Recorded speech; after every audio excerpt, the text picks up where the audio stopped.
দুর্নীতিকে সুরক্ষা দিতে বিগত 15 বছরে আওয়ামী লীগ সরকার সকল প্রতিষ্ঠান ধ্বংস করে দিয়েছে বলে অভিযোগ করেছেন ট্রান্সপারেন্সি ইন্টারন্যাশনাল বাংলাদেশ টিআইবির নির্বাহী পরিচালক ডক্টর ইফতেখারুজ্জামান। আন্তর্জাতিক গণতন্ত্র দিবস উপলক্ষে রাজধানীতে আয়োজিত অনুষ্ঠানে তিনি বলেন, বৈষম্যহীন চেতনা সকল রাজনৈতিক দল ধারণ না করলে দেশের ক্ষতি হবে।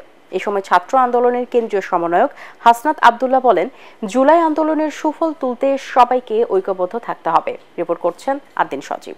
এলো ভিশন মুশকিল আসান অফার। যে কোনো ব্র্যান্ডের পুরনো ফ্রিজ নিয়ে চলে আসুন ভিশন শোরুমে আর নিয়ে যান নতুন ভিশন ফ্রিজ 20% পর্যন্ত ছাড়। শাসনের ক্ষেত্রে যদি আসি, দেশের গণতন্ত্র এবং সুশাসনের এই আলোচনা নতুন নয়, তবে ছাত্র জনতার অভ্যুত্থানের পর পরিবর্তনের আশা দেখছে নাগরিক সমাজ। আমরা এই বাংলাদেশকে চোখের বদলে চোখের যে বাংলাদেশ, সেই জায়গায় আমরা আর ফেরত যাইতে চাই না।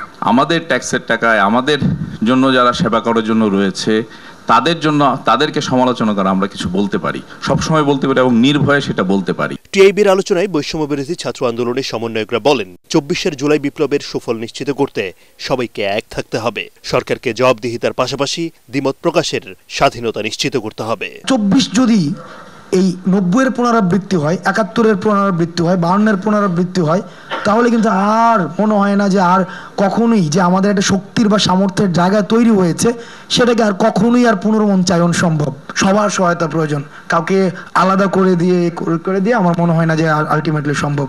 নতুন ধরনের প্রশাসন ব্যবস্থা জনগণকে যেটা সার্ভ করবে, জনগণের চাকর হবে, যারা জনগণের চাকরি যেহেতু করছেন, সেই প্রশাসন তৈরি করতে হবে। জাতীয় নাগরিক কমিটি বলছে, সংস্কারের মাধ্যমে পুলিশ প্রশাসনকে দ্রুত সক্রিয় করতে তাগিদ দিয়েছে জাতীয় নাগরিক কমিটি। তুমি বিপ্লব করো, এটা তারা ঠেলে দিতে চাচ্ছে।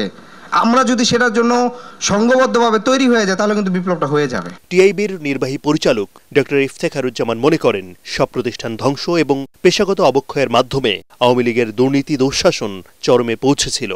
ছাত্র আন্দোলনের চেতনাকে এগিয়ে নেয়ার তাগিদ দেন।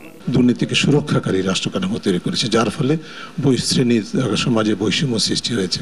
সেই কাঠামোটাকে আবার ক্রমাগতভাবে ইনভিনসিবল করার জন্য আমাদের মৌলিক অধিকারগুলোকে হরণ করা হয়েছে। কিন্তু আমার তরুণ প্রজন্ম যে তার চেয়ে বেশি ইনভিনসিবল সেটাও তারা ভুলে গেছে।